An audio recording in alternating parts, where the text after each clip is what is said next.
Well, good evening. Thank you for joining us again. Well, without taking much of your time, we'll just run through this very quickly. Well, an arrested bandit has, during his interrogation, being interrogated as indicted, the Kaduna State Governor, that's Malam El-rufai. Yes, and you see, wonders will not stop happening. The Yorubas have a say, "Wọ́n ní ẹni agbójú òkùnlé kò jẹ́ ní àgbà àbò," something like that. I know you get what I'm talking about. Well, what that simply means is that the person you are supposed to, the person that you are banking on, who was supposed to be the chief security of the whole state, is now being the person that is being indicted again. That means serious problem, and it makes matters worse when, like I said, the person who is supposed to be taking care, overseeing the security of people is now the person that is behind, things, events like this. And so, in this very short interview, I would have really loved to play the video for you. It's a bit, it's about 8 minutes, but it's majorly in Hausa. So I might not bother. Let me just talk to you and let's just talk. I might not bother you with that long video for those majority of us who probably don't understand Yoruba. But who do not understand Hausa, because the guy spoke in Hausa. However, the guy during his interrogation said that Malam El-rufai, governor of Kaduna State, knows about all that is happening now. And let's run through it very quickly. An arrested bandit by name Ado Namarai has indicted the Kaduna State governor, Nasiru El-rufai, during interrogation by police. Ado Namarai, who is 55 years old, an indigene of Kaura, Bogaje village in Jibia local government area of Katsina State, told the police that he has killed not less than 4 people during kidnapping operations around Birin Gwari Axis of Kaduna State since he joined the kidnapping gang he claims to be Fulanis. The bandit made the confession in a video, which of course I said I would love to play for you. I might still play it for you before we finish, depending on how time permits us.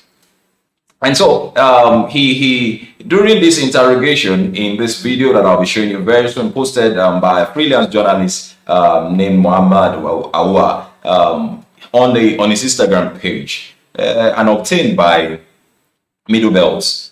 During interrogation by the Katsina State Police Public Relations Officer SP Gambos Isa, the bandit admitted to being part of a bandit gang operating in Kaduna State. He told the police that prior to 5 years ago, he was a laborer who makes bed using raw materials from harvested maize sticks, and some of his customers were bandits. I beg your pardon. Some of his customers were bandits. He said, before I joined the kidnapping business, and so you see, it's a business. God have mercy. It's a business. Before I joined the kidnapping business, I was into local bed making, and improvised bed I make using sticks from harvested maize. Most times when the bandit come to buy my products, they offer me more than the cost price. One day they told me that as an old man I deserved a better life, and that was how they introduced me to crime, he said. In the 9-minute video that I promised to show you, I will just show you a little bit out of it. I hope it comes in just before we finish. Ado said he and his gang were also into cattle rustling and armed robbery operations. He also confessed to killing some of their victims during kidnapping operations. We attacked some commuters along Mando Buruku Road, and I opened fire. I killed 4 people and shot a 5th on the leg. We abducted 10 people in total from the 2 vehicles, and each of them paid 10 million naira in ransom. Each of them. Mama. This is serious. Each of them, from 10 people. That's 100 million. At least I got my calculation right. And looking at this guy, does he look like somebody who has gotten 1 million before? Though the Bible says money answers all things, but not the way we go about it these days. People go about it. Not the way it's been going about these days. I'm pained. And I feel somebody is also there who feels like, wow. From poor commuters, family members who are supposed to be resting at home will now be made to run helter skelter looking for money to pay these killers. He said at the 9th minute of the video, the bandit, speaking in Hausa language, told the police that his gang members are in a place called Sabon Fili, a community along the Kaduna International Airport. As I speak to you now, I am sure they may be watching. They are in Sabon Fili and they are well armed. They sometimes go into the village armed and collect goods without paying. Whenever any goods owner try to protest, they will shoot the person. El-rufai knows about the place, he concluded before the end of the video. Before he ended the video, he said El-rufai knows about the place. As at the time of filing this report by MBT, credits to them, we could not verify why the video ended at the moment of the name El-rufai. The video ended just when he mentioned the name of the governor. Why the bandits, who was obviously not under any compulsion, mentioned the governor's name? He didn't look like he was under pressure. It didn't look like he was under pressure. No. Why did the video have to end? Why did that video end at the point he mentioned the name of the governor? Why did they end that interview? He said it will be recalled that a former deputy governor of the central bank, Dr. Obadiah Mailafia, during an interview session with Nigerians in Info FM, alleged that some repentant bandit commanders named certain northern governors as being Boko Haram commanders. Northern governors as being commanders of Boko Haram. Balafia was invited by the Nigerian service, the DSS, for questioning over the allegations. You remember, the former Oxford-trained central bank died under very controversial circumstances on the 19th of September 2021, with many Nigerians of the opinion that he may have been killed or silenced.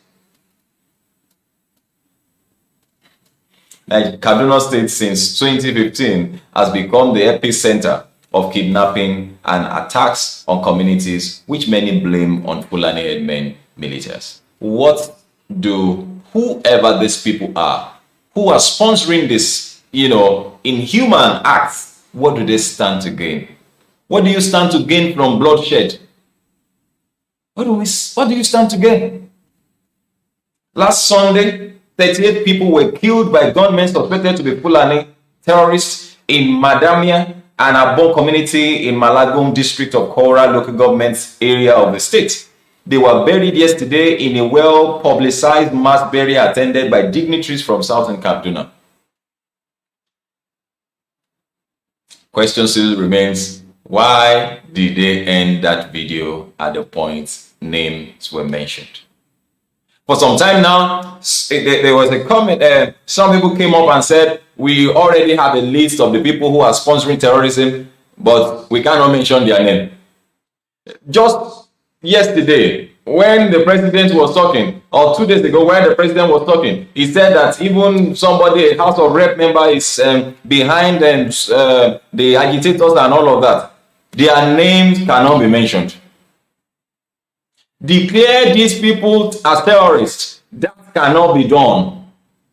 For how long do we want to continue like this? Even southern eastern people, the southeastern people are shouting, even declare a state of emergency in the southeast, because the killing is just too much. The killing is too much. Bloodshed every day. Bloodshed every day. Bloodshed every day. 38 people at a go. People have, there has been more killing this time than it has ever been. He said when contacted, the Katsina State Police Public Relations Officer, Gamba Issa, who interrogated the bandits for comment on the matter, he said he cannot comment on it. He said he cannot comment on it. He said, I cannot comment on the matter. Issa said via a telephone conversation with NBT reporters. He said, I cannot comment on the matter.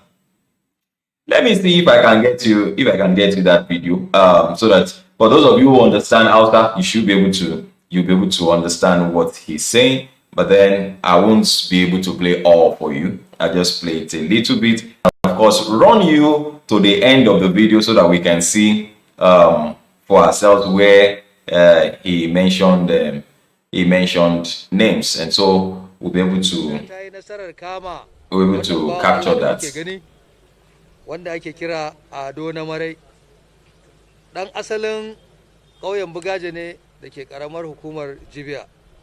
Ya shahara, ya shiga cikin dabar barayi, daga koyon sana'ar hannu yana ɗinka musu katifa, har ya shiga suka koya mishi yadda ake harba bindiga. Zancen da nake muku, Ado na Marai zai ku ji bayani daga bakinsa. Fashin daji da tare mota akan hanyar Abuja, zai muku bayanin cewa sau nawa suka yi, kuma mutum nawa shi da kansa ya kashe, da kuma naira miliyan nawa suka taɓa karɓa a hannun al'umma a matsayin kuɗin fansa. Ya sunanka? Ado na Marai. Ado na Marai, ka kalle su ka kuma buɗe baki. Ya sunanka? Ado na Marai. Ado na Marai, shekarar ka nawa? Ina da shekara 55. 55. Kai mutumin ina ne? Ni mutumin Kaurar Bugaji ne. Kaurar Bugaji. Insha Allah. A Jibiya ko? Jibiya local government. To, me sana'a ka? To, sana'a na farko yawwa shekara 4 da ya wuce zuwa 5. Ina zuwa nan Giwa local government. Giwa, ka buɗe baki. Ina yin aiki na ƙarfi. Haka girbin masara, katifan nan isala da nake yi. Ina masu Hausawa su saya, Fulani su saya. Domin Allah. Suna cikin haka da ni, suna sayan babbai 4,000, karamai 3,000. Sai su ce maka babu me zai hana ka ba wani aikin ka zo mai ce ai shekaru sun ja. Lokacin nan dai Allah bai aminta ba shi, kuma zuciyata tana sauran tsarki domin Allah. Sai na kiya. To abinda zan sai da in aka zo aka ce ana son guda 50 ko 30, za a iya ɗaukar deposit a bani na naira 40,000. Sai in je in sau buhun nan ina ɗinka na kai masu, ko kuma suka zo suka ɗauka. Yes, for those of us who do not understand Hausa, all he said are just the things that I put forward to you, talking about the number of killings that he has done, how they get their ransom, how much he's been able to get, and so on and so forth. So maybe we should just fast forward towards the end where names have been mentioned, and like I said, it is well. Let us hear just the few parts that we have left. Let's just listen to this. Remaining 2 minutes or thereabout. Sai kanuwa inna mata muke ba ta laya, sai aka ce ma daga tai har kudin mota da ice na hada su. Zaka tafi ina? Zan koma can ina shibka masarautar cikin azumi. Ai ba cikin daji muke ba. Ni ban kwana a daji. A ina kuke? Ni ina nan wani gari wanda ake ce Sabon Hili. Sabon Hili. Su kuma su ma barayin anan suke? Gaskiyar magana a zama yanzu nan dai group din kuna. Na tabbata har ga Allah yanzu a Sabon Hili za su gani su ma. Na tabbata har ga Allah mai bindiga da ke akwai, saboda sun fi karhin wajen. Hatta da abin da kake sarwa an kace baka sai na musu za su dauka, kuma wallahi za su iya halbe ka, ba kuma abin da za a yi, kuma El-rufai ya san da he had to stop. He had to stop. No more questioning. Lest this guy begins to say some things that will set the whole place on fire. But the truth is that everywhere is on fire. You know, we're just trusting God to help us douse the fire. Everywhere is on fire. I mean, killings here, killings there, and now names have been mentioned. And look, whatever the case is, everybody who is behind this unions act, like the blood of Abel was shouting, was crying against Cain, So with the blood of these innocent souls that you have killed, that you are killing, that there is innocent blood that you are shedding, like Mama Patient said, these innocent blood that you are shedding. So with these bloods cry. I mean, Egba Mike, why did the video have to stop? The moment he mentioned them, thank you very much. Because the guy was ready to say some other things because he knows, well, maybe from here, he's to be killed or something. He might never see daylight again. You know, this is Nigeria.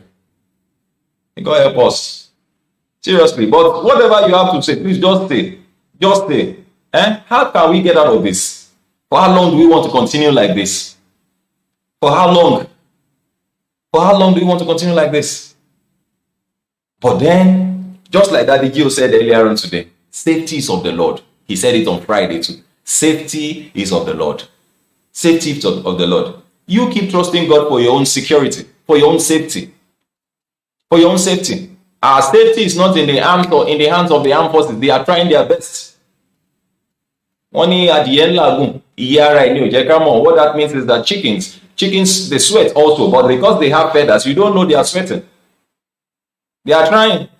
I showed you a video in one of the videos, live videos I did some time ago of how that young man, the ex-soldier, who mentioned that they use light-skinned vehicles. The terrorists that they are fighting come against them with bulletproof vehicles. Oh, come on. Who is deceiving who? Who is deceiving who? We are risking the lives of our soldiers. We are putting their lives on the line. And that means that we don't even care about the people that we pretend to say they should go and secure. May God help us. May God have mercy. And please do share, just share, and let's comment. Let's drop your opinions. Drop your opinions on these matters. God bless you. Thank you very much. I hope you have a very wonderful weekend. Work starts again tomorrow, but then we are still here. I will always be here. We will always, like Yorubas to say, our la mama, why la mama ba, and God help us. I pray that you will have a very wonderful week ahead.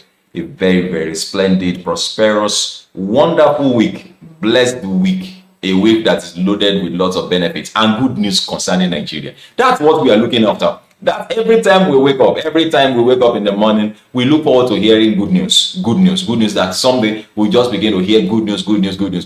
But then I trust God that it will become the order of the day very, very shortly. Very, very soon it will become the order of the day. Thank you very much for watching once again. My name remains Olukunle. God bless you.